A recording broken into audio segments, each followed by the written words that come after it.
ಸತೀಶ್ ಜಾರಕಿಹೊಳಿ ಅವ್ರಿಗೆ ಈ ಬಾರಿ ಫ್ರೀ ಆ್ಯಂಡ್ ಬೆಳಗಾವಿಯಲ್ಲಿದೆಯಾ? ಇದ್ದಿದೆ. ಬೆಳಗಾವಿ ಏನು ಯಾವುದೋ ಸಮಸ್ಯೆ ಇಲ್ಲ, ಬೆಳಗಾವಿಯಲ್ಲಿ ಇದ್ದೇ ಇದೆ, ಅದೇನು ಪ್ರಶ್ನೆ ಇಲ್ಲ. ಯಾವುದೇ ನಮ್ಮದು ಫ್ರೀ ಹ್ಯಾಂಡ್ ಅಂದರೆ ಎಲ್ಲರನ್ನೂ ಅದೇ ತೊಗೊಂಡು ಹೋಗೋದೇ, ಎಲ್ಲ ನಂದೇ ನಡಿಬೇಕಂದ್ರೆ ಸಮಸ್ಯೆ ಉದ್ಭವಿಸಾಗ ನಾವು ಅವಾಗ ನಮ್ಮದೇ ನಡಿಬೇಕಂತ ಯಾವಾಗ ಹೇಳಿಲ್ಲ. ಶಾಸಕರು ಮಂತ್ರಿಗಳಿರ್ತಾರೆ, ಅವ್ರು ಹೇಳಿದ ಕೂಡ ನಾವು ಕಲೆಕ್ಟಿವ್ ಆಗಿ ಕನ್ಸಿಡರ್ ಮಾಡ್ತೀವಿ. ಹೀಗಾಗಿ ನಮ್ಮ ಜಿಲ್ಲೆಯಲ್ಲಿ ಯಾವಾಗೂ ಸಮಸ್ಯೆ ಉದ್ಭವ ಮಾಡ್ಕೊಳ್ಳಿಕ್ಕೆ ಅವಕಾಶ ಕೊಟ್ಟಿಲ್ಲ. PCC ಅಧ್ಯಕ್ಷರು ಇಂಟರ್ಫಿಯರ್ ಆಗ್ತಿದ್ದಾರೆ ಅಂತ ಒಂದು ಮಾತುಗಳು ಕೇಳಿಬರ್ತಿದ್ವು. ಅದು ಆಗುವಂಥ ಪ್ರಶ್ನೆ ಬರೋದಿಲ್ಲ, ಯಾಕಂದರೆ ಅಂಥದ್ದು ಯಾವುದೇ ಸನ್ನಿವೇಶ ಘಟನೆಗಳು ಕೂಡ ಆಗಿಲ್ಲ. ಸೊ ನಮಗೆ ಹೆಚ್ಚು ಕಮ್ಮಿ ಜಿಲ್ಲಾ ಅಧ್ಯಕ್ಷ ಇರ್ಬೋದು, ನಾವಿರ್ಬೋದು, ನಮ್ಮ ಶಾಸಕರಿಗೆ ಸ್ವತಂತ್ರವಾದ ಅಧಿಕಾರ ಇದೆ, ನಾವು ಮಾಡ್ತೀವಿ. ಸತೀಶ್ ಜಾರಕಿಹೊಳಿ ಮತ್ತು ಲಕ್ಷ್ಮೀ ಹೆಬ್ಬಾಳ್ಕರ್ ನಡುವೆ ಕೋಲ್ಡ್ ವಾರ್ ನಡೀತಾ ಇದೆ, ನಿಜವಾ ಸರ್? ಅದು ಎಲ್ಲ ಪಾರ್ಟಿಯಲ್ಲಿದೆ. BJPಯಲ್ಲಿ ಏನಾಗ್ತದೆ ಈಗ, BJPಯಲ್ಲಿ ಬಣಗಳೇ ಆಗ್ತಿದೆ, JDSನಲ್ಲಿ ಏನಿದೆ, ಅದು ಎಲ್ಲ ಪಾರ್ಟಿಯಲ್ಲಿ ಇರೋದು, ಅದೇನು ಪ್ರಶ್ನೆ ಇಲ್ಲ.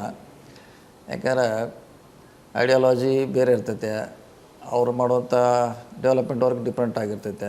ಸೊ ನಮ್ಮ ವರ್ಕಿಂಗ್ ಸ್ಟೈಲು ಕೂಡ ಕೆಲವ್ರು ಲೈಕ್ ಮಾಡ್ತಾರೆ, ಮಾಡೋದಿಲ್ಲ, ಅವೆಲ್ಲ ಇಂಟರ್ನಲ್ ಇದ್ದೇ ಇರ್ತೈತೆ. ಅದಂದ ತಕ್ಷಣ ನಾವು ಎಲ್ಲ ಸಮಸ್ಯೆ ಆಯ್ತು ಅನ್ನೋದು ಹೇಳಲಿಕ್ಕೆ ಆಗೋಲ್ಲ. ಟೈಮಿಂಗ್ ಬರ್ತೈತೆ, ಟೈಮಿಂಗ್ ಹೋಗ್ತೈತೆ ಅಷ್ಟೇ, ಹೊರತಾಗಿ ಶಾಶ್ವತವಾಗಿರೋಲ್ಲ. ಬಟ್ ಕೆಲವೊಂದಷ್ಟು ಸಮಸ್ಯೆ ಭಿನ್ನಾಭಿಪ್ರಾಯಗಳಿರೋದು ನಿಜ ಅಂತ ಇದ್ದೇ ಇರ್ತದೆ, ಅದ್ರ ಏನು ಪ್ರಶ್ನೆ ಇಲ್ಲ.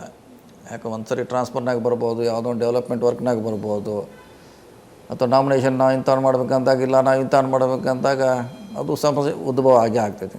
ಅದು ಪರಿಹಾರ ಮಾಡೋದೇ ರಾಜಕೀಯ. ಆ ಸಂದರ್ಭದಲ್ಲಿ ಅಧ್ಯಕ್ಷರು ಯಾರ ಪರ ನಿಲ್ತಾರೆ ಅಂತ? ಅಧ್ಯಕ್ಷ ಯಾರು ನಾವೇ ಬಗೆಹರಿಸ್ಕೊಳ್ಬೇಕು. ಅಧ್ಯಕ್ಷ ಯಾರು ಪರವಾಗಿ ಬರೋಲ್ಲ, ನಮ್ಮ ಜಿಲ್ಲೆಯವರ ಬಗೆಹರಿಸ್ಕೊಳ್ಬೇಕು. ನಿಮ್ಮ ಜಿಲ್ಲೆಯದು ನೀವೇ ಬಗೆಹರಿಸ್ಕೋಬೇಕು. ಸತೀಶ್ ಜಾರಕಿಹೊಳಿ ಅವ್ರಿಗೆ ಈ ಬಾರಿ ಫ್ರೀ ಆ್ಯಂಡ್ ಬೆಳಗಾವಿಯಲ್ಲಿದೆಯಾ? ಇದ್ದಿದೆ. ಬೆಳಗಾವಿ ಏನು ಯಾವುದೋ ಸಮಸ್ಯೆ ಇಲ್ಲ, ಬೆಳಗಾವಿಯಲ್ಲಿ ಇದ್ದೇ ಇದೆ, ಅದೇನು ಪ್ರಶ್ನೆ ಇಲ್ಲ. ಯಾವುದೇ ನಮ್ಮದು ಫ್ರೀ ಹ್ಯಾಂಡ್ ಅಂದರೆ ಎಲ್ಲರನ್ನೂ ಅದೇ ತೊಗೊಂಡು ಹೋಗೋದೇ, ಎಲ್ಲ ನಂದೇ ನಡಿಬೇಕಂದ್ರೆ ಸಮಸ್ಯೆ ಉದ್ಭವಿಸಾಗ ನಾವು ಅವಾಗ ನಮ್ಮದೇ ನಡಿಬೇಕಂತ ಯಾವಾಗ ಹೇಳಿಲ್ಲ. ಶಾಸಕರು ಮಂತ್ರಿಗಳಿರ್ತಾರೆ, ಅವ್ರು ಹೇಳಿದ ಕೂಡ ನಾವು ಕಲೆಕ್ಟಿವ್ ಆಗಿ ಕನ್ಸಿಡರ್ ಮಾಡ್ತೀವಿ. ಹೀಗಾಗಿ ನಮ್ಮ ಜಿಲ್ಲೆಯಲ್ಲಿ ಯಾವಾಗೂ ಸಮಸ್ಯೆ ಉದ್ಭವ ಮಾಡ್ಕೊಳ್ಳಿಕ್ಕೆ ಅವಕಾಶ ಕೊಟ್ಟಿಲ್ಲ. PCC ಅಧ್ಯಕ್ಷರು ಇಂಟರ್ಫಿಯರ್ ಆಗ್ತಿದ್ದಾರೆ ಅಂತ ಒಂದು ಮಾತುಗಳು ಕೇಳಿಬರ್ತಿದ್ವು. ಅದು ಆಗುವಂಥ ಪ್ರಶ್ನೆ ಬರೋದಿಲ್ಲ, ಯಾಕಂದರೆ ಅಂಥದ್ದು ಯಾವುದೇ ಸನ್ನಿವೇಶ ಘಟನೆಗಳು ಕೂಡ ಆಗಿಲ್ಲ. ಸೊ ನಮಗೆ ಹೆಚ್ಚು ಕಮ್ಮಿ ಜಿಲ್ಲಾ ಅಧ್ಯಕ್ಷ ಇರ್ಬೋದು, ನಾವಿರ್ಬೋದು, ನಮ್ಮ ಶಾಸಕರಿಗೆ ಸ್ವತಂತ್ರವಾದ ಅಧಿಕಾರ ಇದೆ, ನಾವು ಮಾಡ್ತೀವಿ. ಸತೀಶ್ ಜಾರಕಿಹೊಳಿ ಮತ್ತು ಲಕ್ಷ್ಮೀ ಹೆಬ್ಬಾಳ್ಕರ್ ನಡುವೆ ಕೋಲ್ಡ್ ವಾರ್ ನಡೀತಾ ಇದೆ, ನಿಜವಾ ಸರ್? ಅದು ಎಲ್ಲ ಪಾರ್ಟಿಯಲ್ಲಿದೆ. BJPಯಲ್ಲಿ ಏನಾಗ್ತದೆ ಈಗ, BJPಯಲ್ಲಿ ಬಣಗಳೇ ಆಗ್ತಿದೆ, JDSನಲ್ಲಿ ಏನಿದೆ, ಅದು ಎಲ್ಲ ಪಾರ್ಟಿಯಲ್ಲಿ ಇರೋದು, ಅದೇನು ಪ್ರಶ್ನೆ ಇಲ್ಲ.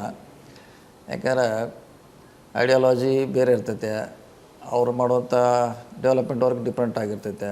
ಸೊ ನಮ್ಮ ವರ್ಕಿಂಗ್ ಸ್ಟೈಲು ಕೂಡ ಕೆಲವ್ರು ಲೈಕ್ ಮಾಡ್ತಾರೆ, ಮಾಡೋದಿಲ್ಲ, ಅವೆಲ್ಲ ಇಂಟರ್ನಲ್ ಇದ್ದೇ ಇರ್ತೈತೆ.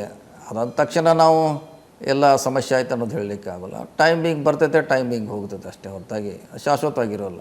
ಬಟ್ ಕೆಲವೊಂದಷ್ಟು ಸಮಸ್ಯೆ ಭಿನ್ನಾಭಿಪ್ರಾಯಗಳಿರೋದು ನಿಜ ಅಂತ ಇದ್ದೇ ಇರ್ತದೆ, ಅದ್ರ ಏನು ಪ್ರಶ್ನೆ ಇಲ್ಲ. ಯಾಕೆ ಒಂದು ಸರಿ ಟ್ರಾನ್ಸ್ಫರ್ನಾಗ ಬರ್ಬೋದು, ಯಾವುದೋ ಒಂದು ಡೆವಲಪ್ಮೆಂಟ್ ವರ್ಕ್ನಾಗ ಬರ್ಬೋದು, ಅಥವಾ ನಾಮಿನೇಷನ್ ನಾವು ಇಂಥವ್ನು ಮಾಡ್ಬೇಕಂತಾಗ, ಇಲ್ಲ ನಾವು ಇಂಥವ್ನು ಮಾಡ್ಬೇಕಂತಾಗ ಅದು ಸಮಸ್ಯೆ ಉದ್ಭವ ಆಗೇ ಆಗ್ತೈತಿ. ಅದು ಪರಿಹಾರ ಮಾಡೋದೇ ರಾಜಕೀಯ. ಆ ಸಂದರ್ಭದಲ್ಲಿ ಅಧ್ಯಕ್ಷರು ಯಾರ ಪರ ನಿಲ್ತಾರೆ ಅಂತ? ಅಧ್ಯಕ್ಷ ಯಾರು ನಾವೇ ಬಗೆಹರಿಸ್ಕೊಳ್ಬೇಕು. ಅಧ್ಯಕ್ಷ ಯಾರು ಪರವಾಗಿ ಬರೋಲ್ಲ, ನಮ್ಮ ಜಿಲ್ಲೆಯವರ ಬಗೆಹರಿಸ್ಕೊಳ್ಬೇಕು. ನಿಮ್ಮ ಜಿಲ್ಲೆಯದು ನೀವೇ ಬಗೆಹರಿಸ್ಕೋಬೇಕು. ಅನುಕ್ಷಣದ ಸುದ್ದಿಗಳಿಗಾಗಿ ವಿಸ್ತಾರ ನ್ಯೂಸ್ ಯೂಟ್ಯೂಬ್ ಚಾನೆಲ್ ಸಬ್ಸ್ಕ್ರೈಬ್ ಮಾಡಿ. ಹೊಸ ಸುದ್ದಿಗಳ ನೋಟಿಫಿಕೇಶನ್ಗಾಗಿ ಬೆಲ್ ಐಕಾನ್ ಕ್ಲಿಕ್ ಮಾಡಿ. ಲೇಟೆಸ್ಟ್ ಅಪ್ಡೇಟ್ಸ್ಗಾಗಿ www.vistaranews.com ವೆಬ್ಸೈಟ್ಗೆ ವಿಸಿಟ್ ಮಾಡಿ. ಅಂಗೈಯಲ್ಲೇ ಜಗತ್ತಿನ ಸುದ್ದಿ ತಿಳಿಯಲು ವಿಸ್ತಾರ ನ್ಯೂಸ್ ಕನ್ನಡ ಆಪ್ ಡೌನ್ಲೋಡ್ ಮಾಡಿ.